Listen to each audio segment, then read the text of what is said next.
Another one.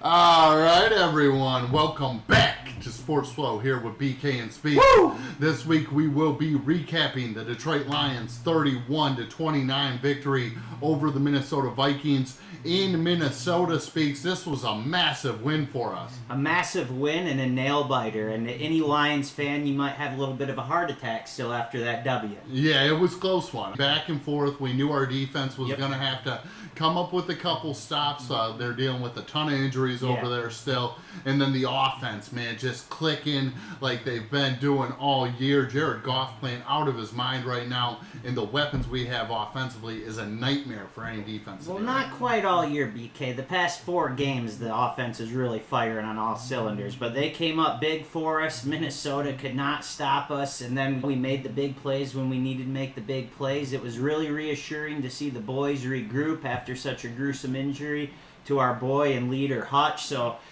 all in all, a great performance. And I said, who was the kings of the NFC North, baby? The Lions. The Lions. You are right on that. And I'm talking recently, Speaks. Recently, this offense has been unstoppable. Yes. I think we can all agree upon that. I mean, in the last 4 games, we are the only team in NFL history to have more offensive touchdowns than incompletions. We have 18 offensive touchdowns during that stretch, Speaks, and 16 incompletions.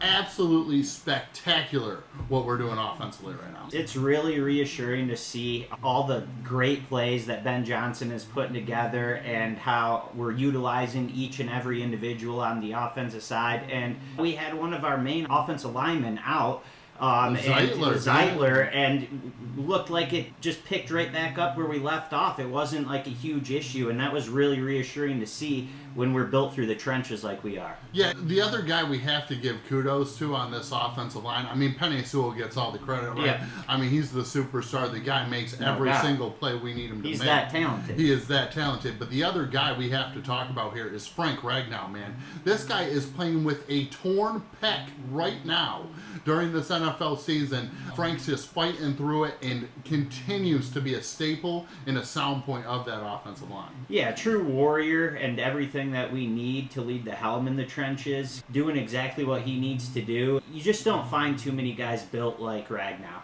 No, I mean, it is different grit that we are talking about here with this guy. It's unbelievable what I'm seeing. I mean, we have to continue to keep playing well, though, Speaks. This NFC North is an absolute terror right now to try to win. We got the Lions at 5-1, so we are leading the pack. Minnesota Vikings at 5-1 as well. We handed them their first loss this Kings of the NFC this weekend. Absolutely massive win for us, like we were mentioning. And then, you know, Green Bay Packers keep squeaking by with W's. Yeah, Green Bay Packers 5-2 though. I mean, they continue to play tough over there. And then the Bears too with 4-2. The Bears too. I mean, this thing, every team is in this race. It's going to come down to the last game of the season. The Lions are rolling, but man, we got people chasing us. Yeah, we sure do. And it is going to come down to the very last couple weeks of the season. You know, I certainly have always kind of thought this. The NFL season really doesn't start until after Thanksgiving. That's really when you find out who's lead dog and who's, you know, a little suspect. So it's going to be interesting to see how things, you know, play. We're 1-0 in the division. That's where we want to be. This team is very exciting to watch. They're really grouping together at the right time. Yeah, 1-0 with a road victory. That's the biggest thing. Usually the home team will take the advantage in those games, in the divisional games. And Minnesota should have taken advantage after all the adversity we had to go through leading up to this game, the injuries. Hutch, very emotional setting for us. They're at home with their home crowd. And what did we come up? We were the dogs in this game. Yeah, and I mean, you mentioned it a little bit earlier. This defense continues to come up with plays when we needed them to. Yeah. This offense is going to do its thing. We're going to get to probably 30 most games. But this defense has flipped a switch. They answered the call with Hutch not being there. A couple guys I really want to point out right out of the gates are Josh Paschal, who had 4 tackles and 1 sack. He played the end a lot for us this weekend and absolutely played spectacular for us over there. It looks like he could fill in for us there with us needing a defensive end staple. Paschal could be that guy. And then the other guy we have to mention here, Speaks, is Brian Branch. This guy is absolutely unbelievable. He's on a tear, comes up with 4 tackles, 1 pick this weekend. He is the highest graded player in the NFL right now through the first 7 weeks. Second in the league with pass breakups with 11 there. Also is second in the league with interceptions with 4 there. And even though the Lions were one of the only teams to have a bye week so far this year, and Brian Branch missed one of the games, he still has those stats. Absolutely spectacular what he's doing. Maybe the defensive MVP of the league right now. It is just amazing what this guy does on the field. You can't teach his intangibles and how he reads things and how he makes plays the way he does. There are not a long list of guys who can make that interception he had last week. It was an amazing interception, the way he read the ball, jumped for it, caught it. And he also had that fumble recovery that wasn't a fumble recovery, but he's just always in the right spot at the right time, always making the biggest plays. That's why I got his jersey on right now doing the pod. He's that good. He's only going to get better. He hasn't even peaked yet. You and I talked about him when we were looking at him as a draft prospect. We loved everything about him. We knew he was going to be good. Yeah. And Dan Campbell picked up on it. Brad Holmes picked up on it. We thought he was a first rounder. Because the guy is always around the Top football. 10 pick. Doesn't miss tackles. The guy's a sure tackler. It's absolutely spectacular what he's doing. They have a full-blown steal here with Brian Branch and a staple of this defense for years to come. Sometimes I just watch BB exclusively on defense because it's fun just to watch him and him diagnose that offense, and he's always where he needs to be making the correct play. It's just fun to watch BB, man. And the reason he's having so much success this year early on, in my thought process with this, is Aaron Glenn, our defensive coordinator, says, hey, if you're moving to our safety position, all of a sudden you get a lot more freedom. You get the chance to roam around, kind of make more instinctual plays rather than just, play your assignment. And him getting that type of flexibility and freedom to do that has really taken him to the next level here. This is a perfect fit. And Branch is just going to continue to get better as he gets more reps at safety. 100%. And Aaron Glenn, props to you for putting him at that safety position so he can do what he does best and be on the field every single play, because at the nickel, you're not in every single play. So when you're matched up in man assignments, exactly. You've got all sorts of things. He can kind of roam at the safety position, and he has the perfect counterpart to do it with. Kirby Joseph didn't get thrown barely at all this game, and that's saying something. And ended up with the 6 tackles. Yeah. The guys around the football everywhere. Kirby Joseph and Brian Branch right now are both playing at a level where they are the best safeties in all of the NFL. These guys have both been spectacular. Both guys have 4 interceptions already this year. They're always around the football. They are the workhorse right now of this defense, and it's spectacular to watch. I think it's only going to get better, too. I don't think it's going to go the other way. So we have some big things to come from our safeties. They're young guys, and they're ascending, which is very exciting. Let's talk about a guy who had a quiet, great game. He's the Swiss Army knife of our defense. He can play a little fullback, too. How about Malcolm Rodriguez? Rodrigo, 5 tackles, 1 sack. He was all over the place. He's not going to run a 4.5 40. He's not going to blow by people. He's not going to match up well in the passing game, but he does everything you need him to do when you need him to do it. Whenever he's called upon, he is a big piece for this Lions football team. Doesn't matter where it is. The guy was asked to fill in for a linebacker role this weekend and absolutely was spectacular, like you said, Space. The guy filled in. There was no hiccup there. He comes up with a big sack late in that game. The guy was everywhere for us and exactly what we needed in order to spark this defense despite the injuries. His motor reminds me of Hutch's, the way he goes after the game. There is no giving up. He is just relentless in the pursuit, and I love that. Yeah, it's spectacular every time I watch Emrod on the field. The dude is absolutely electric and is always around the football just like Branch. What you love to see. And speaking of linebackers, Jack Campbell, I thought, had another great game. I think he's getting better and better each and every week. 5 tackles, a sack for him as well. These linebackers are really stepping up for us. with Hutch being out and Davenport being out, our linebackers have had to take a brunt of the responsibilities that they were once held by those guys on the end, and they've done a great and outstanding job. No, it's been absolutely spectacular. And another guy that we have to touch on here, and this is absolutely an incredible story. The guy played out of his mind this weekend for us, is Trevor Nowowski, one of the highest graded defensive players in all of the NFL this weekend. Absolutely was huge for us, came up with a big sack late for us. His role has increased due to the injuries like we've seen with a lot of these other guys, and he absolutely stepped up this weekend. Local kid from Canton. Cool story. Played at Saginaw Valley State. Type of kid that you love to see succeed, and absolutely had a mega game for us. You love to see it. We got to continue to build the depth here, Speaks, but this defense is answering the call early on. Yeah, and the dude, leading the helm out there is Thor, a.k.a. Alex Anzalone. Everyone's listening to him, following his lead. He has the mic, or does he not have the mic anymore? Did they get taken away? I think they're bringing the mic to Jack Campbell. Okay. But I know that's a transition they're still working on. So, but anyways, Alex Anzalone, he's the heartbeat of that defense.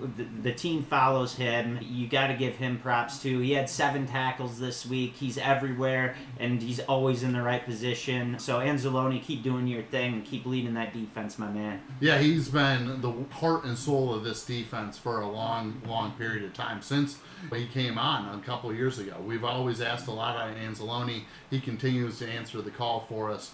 It's spectacular when you see what he's been doing for this team with his leadership and also his play. Yeah, 100%. Get back to the secondary. Cornerbacks. Carlton Davis had himself a great game. 3 tackles. Didn't get thrown at much because he was playing lockdown coverage. Justin Jefferson, we talked about it. We knew he was going to do his thing, have a touchdown, but didn't go over 100. Didn't go over 100, and Amik Robinson was about a fraction of a second late on that. He went up to Jefferson and gave him props. I like seeing that. And then how about our boy out of Bama? He's been doing his thing the past 2 weeks, hasn't he, BK? Oh, yeah. He's just been spectacular. Tyrion Arnold, no pass interference in the last 2 games. Guy had 1 tackle this week. Usually when you have 1 tackle as a corner, that is a very good sign. That means nobody is throwing at you. The guy played great on the big-time targets over there in that Minnesota offense, and the secondary really answered the call here. Then outside the secondary, DJ Reader on the inside and Ali McNeil. They did their things, the 2 Bash brothers. I'm really liking how they're gelling. It's exciting to see those 2 kind of formulate a little bit of a bond out there in the middle. And they had that one early run on the outside, Aaron Jones did, but then we shored things up from there. I really liked what I saw out of those 2. Yeah, that run was on Tyrion Arnold. He didn't contain on that play, and that's why Aaron Jones breaks the run. That was a rookie mistake. The only bad play that Tyrion Arnold probably made throughout that entire game. Most definitely. He did well in the coverage, but that was his fault on that long run. He needed to move over, and he didn't shift, and the result was a touchdown. I think he's going to learn from it and be better because of it. It's a situation there where, you're learning the NFL game still. That's responsibility football. He will get that as it continues to come. But we got to talk about the injuries here, Speaks. Yeah. Because we did suffer a few injuries this week. Want to give you an update. Inevitable in the NFL. Not for long, league. Yeah, I mean, right now, it feels like everybody's dealing with big-time injuries around the league. Ever. We had a couple this weekend. The first one, David Montgomery, our star running back, goes down with a knee injury. It sounds like he has suffered a knee sprain with it. Everybody is saying he got really lucky with it. No damage or major damage around it. He will be probable to play again this week, but I expect Gibbs to get a little bit more of the work share there with him being banged up with the injury.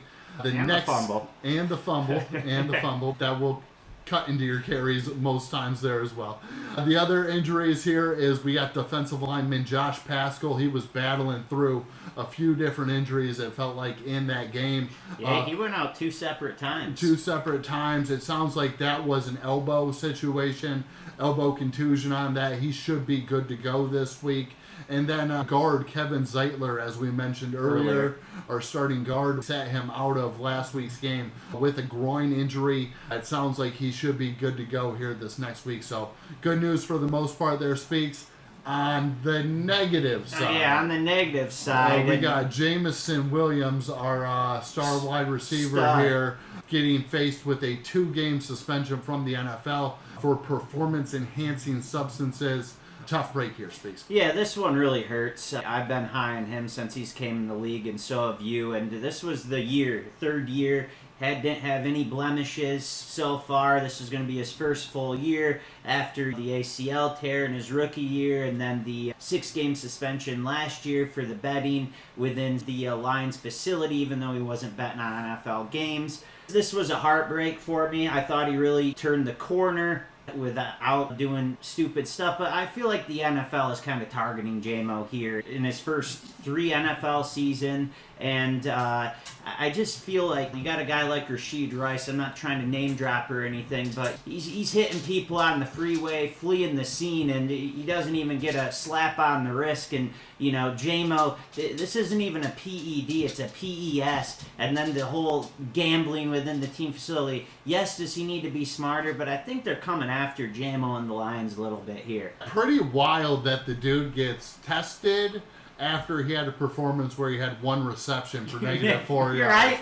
It's like, this is just getting ridiculous. It's a tough break after tough break for Jamison Williams, and you hate to see it. He's going to come back stronger than ever. He's already talked about it. He said, you know, I made a mistake. I'm going to take this one on the chin. Response. Get ready to go in 2 games. But it's another piece of adversity that's going to be facing this Lions team. So far, they've answered the call. Hopefully, they can answer the call here with Tim Patrick stepping up and probably Khalif Raymond as well here for the next 2 games. The train has to keep rolling. It's just unfortunate because it's the Jamison effect. He spreads our whole offense out with his speed. They got to respect his speed. There's no one else in the league, maybe besides Worthy, who's as fast as J-Mo. Worthy doesn't run the same Chris routes as J-Mo. J-Mo really stepped up his game this offseason to be able to do what our offense is doing. But as you mentioned, Khalif Raymond and Patrick are going to step up, and Raymond had himself another hell of a game, and so did Patrick, man. Big touchdown catch from Khalif Raymond for us. The other thing that we got to talk about here, Speaks, is Jahmyr Gibbs is going to play a factor here in this passing attack for the next 2 games. Gibbs, man, absolutely spectacular this weekend. Sonic was just, that was Barry, like, had that dude standing still in his shoes. I know, that little dink. Dude, Montgomery goes down with the injury, and then after that point, they're like, we're just going to hand it off to Jahmyr Gibbs, let him do his thing. And Gibbs sure did his thing. The guy was absolutely spectacular for us.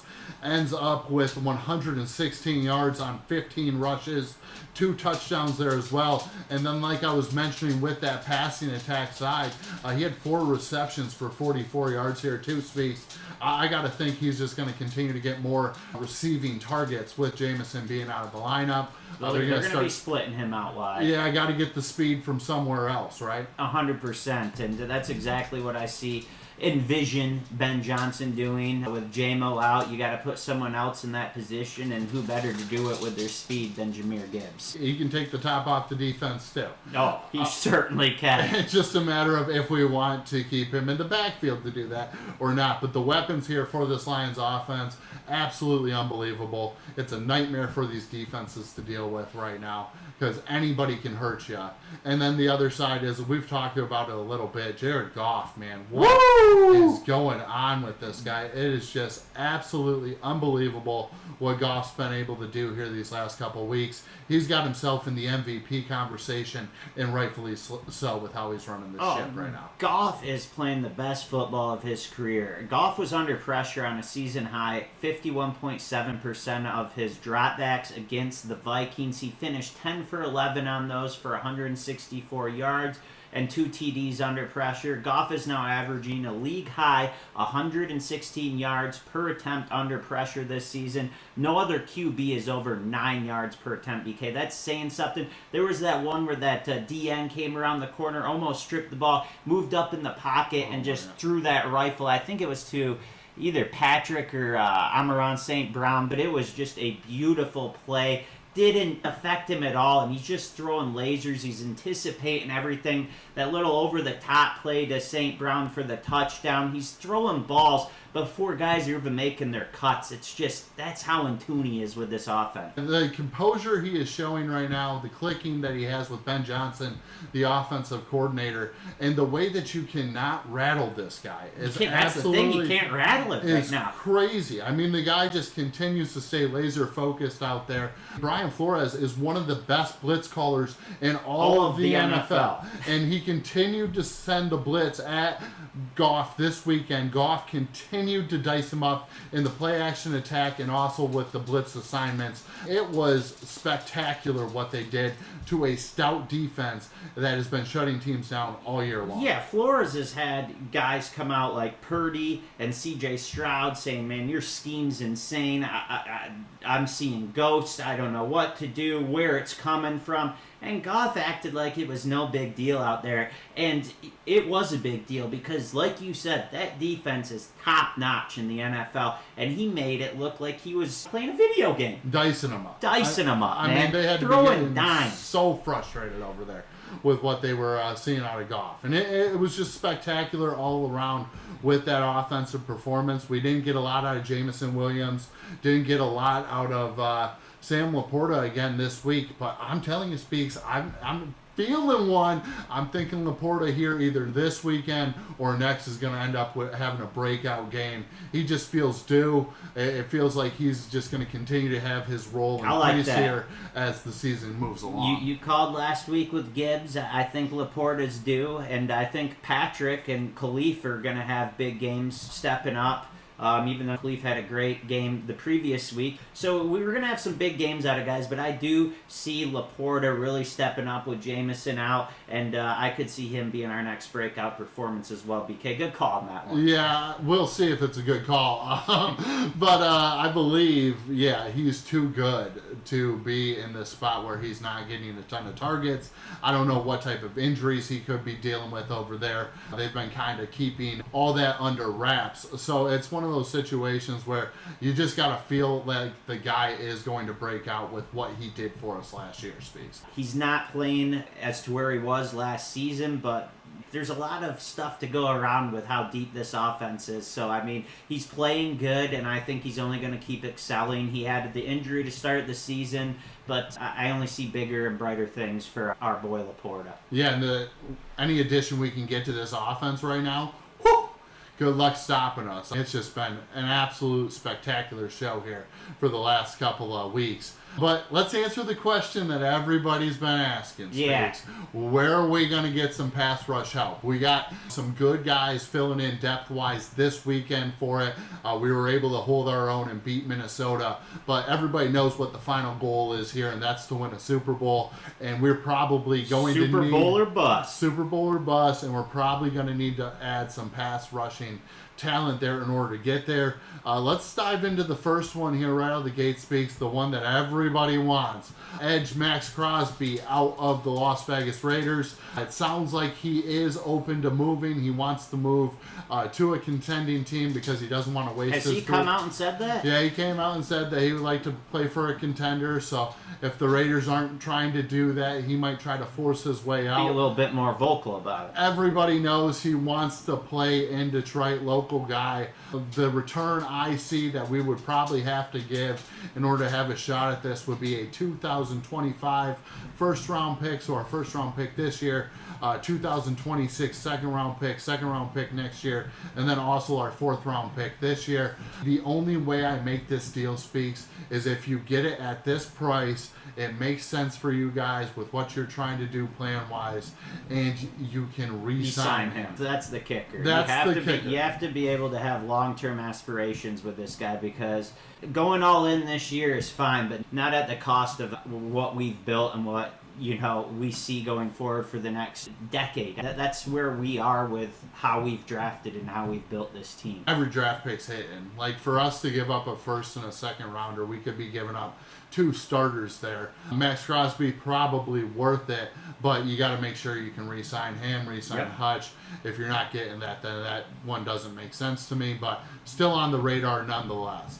The other ones that have been discussed. Edge Myles Garrett out of Anyone the out of Cleveland Browns. Cleveland. Sounds like the Cleveland Browns are selling the house over there, trying to clear cap space. They just lost their Karma quarterback. comes around in unique ways. Deshaun Watson goes down for the year with a ruptured Achilles, unfortunately. A tough break for that guy, but with that, they still owe Deshaun Watson, I think it is $64 million here, guaranteed for the next 3 seasons. Absolutely tragic for that organization. We talked about this right when that contract came out, how detrimental that was going to be, not only to the Cleveland Browns, but to the rest of the NFL, and you're starting to see it all over the place. Everywhere, because people are selling if they don't have a good team. Yep. And that's what's happening with the Browns here as well. Browns are going to have to clear cap space. They're going to have to gain draft capital to do that. That's what people think Myles Garrett could be in play. A lot of teams are reaching out to kind of see what the availability is like over there. But I think that would be a similar trade package that we would have to send for Max Crosby over there for the Vegas Raiders. And again, if the only way it makes sense is if you can re-sign the guy and you feel like you have the pieces internally where you do not need these draft picks going forward. I would not give up the same amount of picks for Myles Garrett that I would Crosby. I just think Crosby's a better fit opposite of Hutch, and I think he makes a more immediate impact for us this year. But with the turmoil over there in Cleveland, it makes the most sense. Yeah, it depends on what the price tag is, right? 100%. Because that's going to be the King's ransom for Garrett. He's the best player on the roster. So we'll see how that one kind of shakes out, but I'm sure a team is going to spend a lot of capital in order to try to pull Myles Garrett away from Cleveland there. The next guy on the list here, these ones start to make a little bit more sense to me. Zadarius Smith out of Cleveland as well. Seems to be a popular guy on the trade market. A lot of teams are looking at adding him. It looks like he would cost us a 2025 fourth round pick. Hopefully that's optimistic thinking with other teams being interested. But I think that makes a ton of sense for us draft compensation wise, and a guy who's familiar with playing in the division since Zadarius Smith played for the Green Bay Packers and the Minnesota Vikings previously. He knows the division. It would make a ton of sense. It's just a matter of if the price tags will line up for it. He's also on a 1-year deal, so that wouldn't be a long-term commitment there. No, not a long-term commitment, but the commitment we need to get through the rest of this season till hopefully Hutch gets back for the Super Bowl and kind of go from there. So I do think that one's a honest, realistic opportunity right there with Smith. I think Smith is one of the more likely scenarios to happen here. I believe Myles Garrett or Max Crosby are both pipe dreams that our reaches. I agree with you on that. Fans got a dream, right? Yeah, fans got a dream. But this next one that you brought to my attention today, I think is also a realistic option for us as well. Yeah, I believe this guy lands into the similar category as Zadarius Smith.